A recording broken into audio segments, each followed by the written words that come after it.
As far as I know, most of the great typologists have been Fi, Ni, Ne, and Ti types. It seems to me that there must be a reason why no Fe type has made a bid for the mastery of a field where their dominant function could easily give them an edge. Why is that? One reason could be that Fe types don't recognize themselves in the Fe function descriptions or the EFJ type portraits and tend to lose interest early on. And if that were the case, then who could blame them? From my perspective, many of the Fe descriptions don't actually describe the Fe psyche, but rather some bundled up list of traits that EFJs tend to share, while entirely missing the reality of how Fe actually functions and why those traits appear from a function-based perspective. In this video, I am going to map out a few of the differences as I see them. As my starting point, I will compare my own conception of Fe with Briggs's definition of it. Candidly speaking, I have never read a description of Fe that did not diverge from my own view the way Briggs's does. In fact, I don't entirely agree with the celebrity-type site admins in their descriptions of Fe either, so my intention is by no means to single out Briggs here. I am simply using her work as a foundation for my own. For each of Briggs's 7 points on Fe, I shall quote her point and then add my commentary. According to Briggs, Fe is determined chiefly by the objective factor and serves to make the individual feel correctly, that is, conventionally, under all circumstances. Briggs is right almost by definition when she says that Fe is chiefly oriented towards the objective, that is, external, factor. There isn't much room for subjectivity in Fe judgments. In fact, of all the functions, only Te is likely to leave less room for the subjective element in its operations. However, it is doubtful whether Fe really leads the individual to feel conventionally under all circumstances. When Fe is made out to be synonymous with blind adherence to social norms, as is often done, we lose sight of the inner workings of the Fe type, which may be far less conventional than they first appear.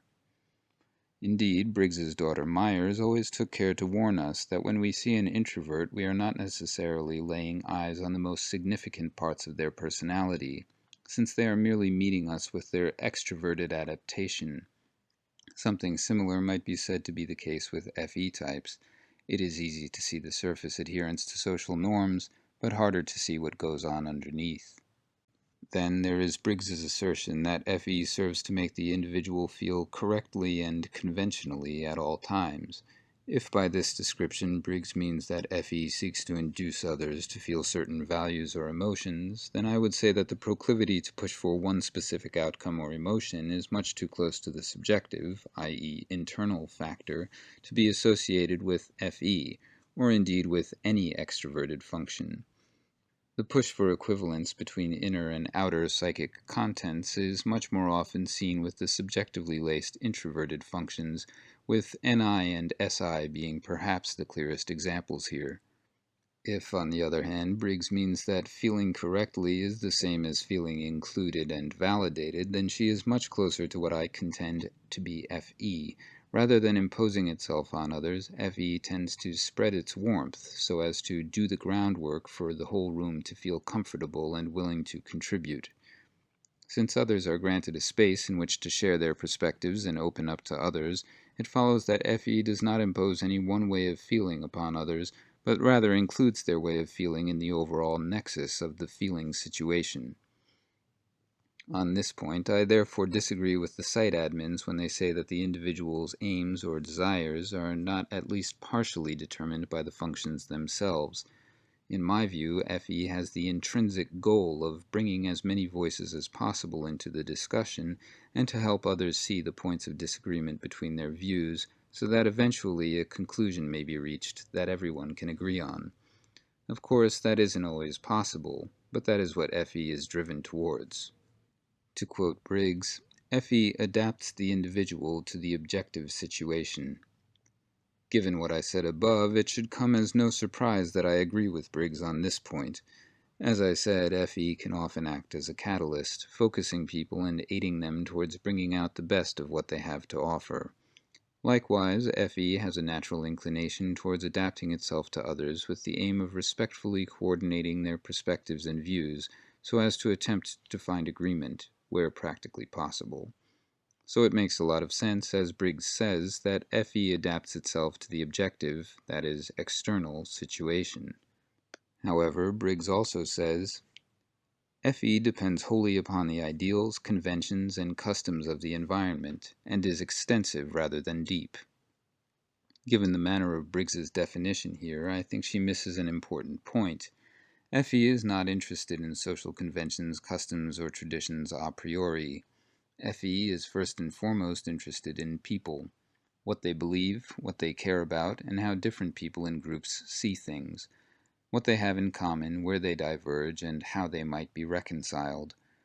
So while FE might in practice look as if it's interested in conventions, it is my contention that this is only the case because social conventions and traditions have very real effects upon people, which, as I mentioned, is what FE truly finds important. As to Briggs's point that FE is extensive rather than deep, our response to this should hinge upon the exact definition of this deep-broad dichotomy. On the one hand, if Briggs means that FE is broad where FI is deep, much in the same way that NE is broad while NI is deep, then what she says is true, because FE covers a much broader spectrum of perspectives and views than FI does, and does so without going into each of the perspectives in as consummate a level of detail as FI does. Again, this is much like the difference between NE and NI. However, there is also another manner in which we may conceive of the broad-deep dichotomy. Since FE generally has greater understanding of alternating viewpoints than FI, and since FE is more naturally predisposed to strive for sympathy with the lot of others in general, as opposed to the more personalized focus of the FI type's affection, these dispositions in themselves constitute a form of depth, the depth of investment in, and receptivity to, the other. If we apply the deep-broad dichotomy in this manner, then FE would, all other things being equal, have just as much or more depth than FI.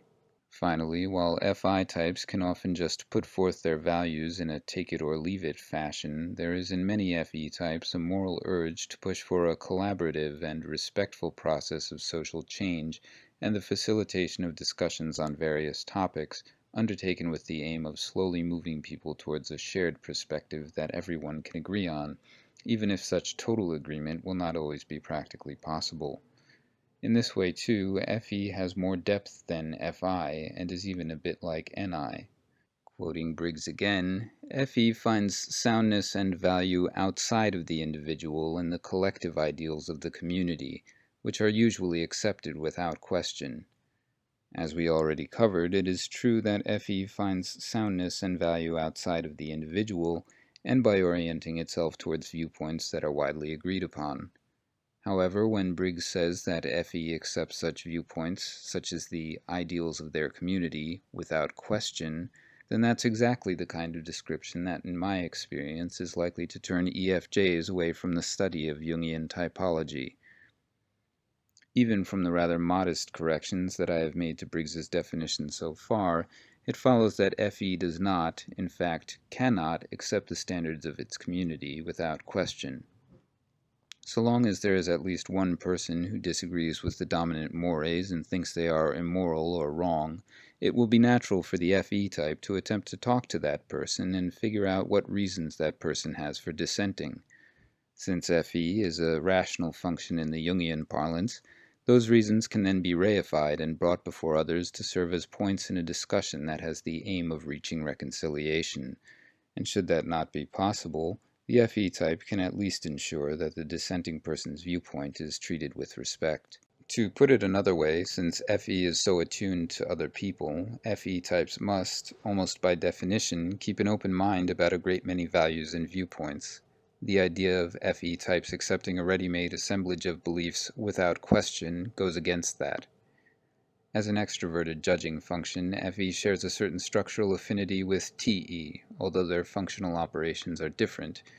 From this premise, it is my contention that FE is not merely interested in the default consensus viewpoint, as is otherwise so often claimed. Rather, FE is interested in achieving the best consensus viewpoint that is possible, given the confines of the current situation. Where it differs from TE, however, is that it goes about those aims by trying to foster respectful and constructive exchanges between people who might otherwise disagree amongst themselves. To quote Briggs again, FE has as its goal the formation and maintenance of easy and harmonious emotional relationships with other people. Briggs is right that FE aims for the formation of harmonious and meaningful relationships among people. However, as I said at the beginning of this video, I think the operations of FE go deeper than that. FE isn't just about wanting to make nice with individual people. Rather, its most natural ideal is for the complete, but utopian, eradication of conflict, so that everyone may live in harmony with one another, each of them partaking in the one good, as akin to the Platonic, Socratic, and Pythagorean conceptions as covered elsewhere on celebrity types. As detailed in some of the articles on determining function axes on the site, this ideal might well be a root representation in consciousness to many FE types, even if they do not consciously hold such beliefs. Quoting Briggs again, FE expresses itself easily and so shares itself with others, creating and arousing similar feeling and establishing warm sympathy and understanding. FE types are often quite eloquent. However, I don't think there's any function-based reason why this aptitude for expression should be a facet of FE. On the whole, one could perhaps make the argument that FE steers the individual in the direction of wanting to share their thoughts with others, and thus to develop those warm and sympathetic overtures that are most likely to have an effect. But as many type theorists have said before me, and indeed as even the official MBTI training material makes clear, a person's type is about preference and does not necessarily pertain to ability. Hence it does not follow that EFJs are necessarily good at expressing themselves in the way suggested by Briggs. For their part, the site admins suggest that EFJs can sometimes have avoidant traits, and for my part, I have personally known several EFJs who seem to fit this bill. But even underneath their avoidance, the wish to connect was still there, and so was their interest in building consensus. Again, in Briggs's words, FE has a tendency to suppress the personal standpoint entirely, and presents the danger of becoming a feeling personality, giving the effect of insincerity and pose. To say that FE has a tendency to suppress the personal viewpoint entirely is perhaps an overstatement. It would be an odd person indeed who habitually held no personal opinions. On the other hand, it is of course true that FE does repress the subjective factor a bit, as all extroverted functions do. As for her second point, Briggs is right that FE types are in danger of giving the effect of insincerity, but it is just that, an effect and not the cause. As the American typologist James Graham Johnston has argued, it is true that FE types may lose themselves in the process of feeling into the various viewpoints of others, thus giving the impression of holding conflicting sympathies over time, and therefore of insincerity. But if what is meant by insincerity is that the FE types do not really care about the people they interact with, then this depiction entirely misses the effective reality of the feeling function. In short, nothing could be further from the truth. In conclusion, this is the extent of my commentary to Briggs's definition of FE. As I said above, my aim was not to single out Briggs or any other theorist for being wrong, although I do feel that almost every FE description that I've read so far has shortchanged the FE function and EFJ types in similar ways. As noted, I also disagree with some of the things which the site admins have said in their work on the functions, so my views should not be taken to be synonymous with theirs, or vice versa. Perhaps what I have tried to do above all is to facilitate one of those respectful and cooperative exchanges that might in the future lead to a slightly more nuanced, and perhaps slightly better, consensus viewpoint.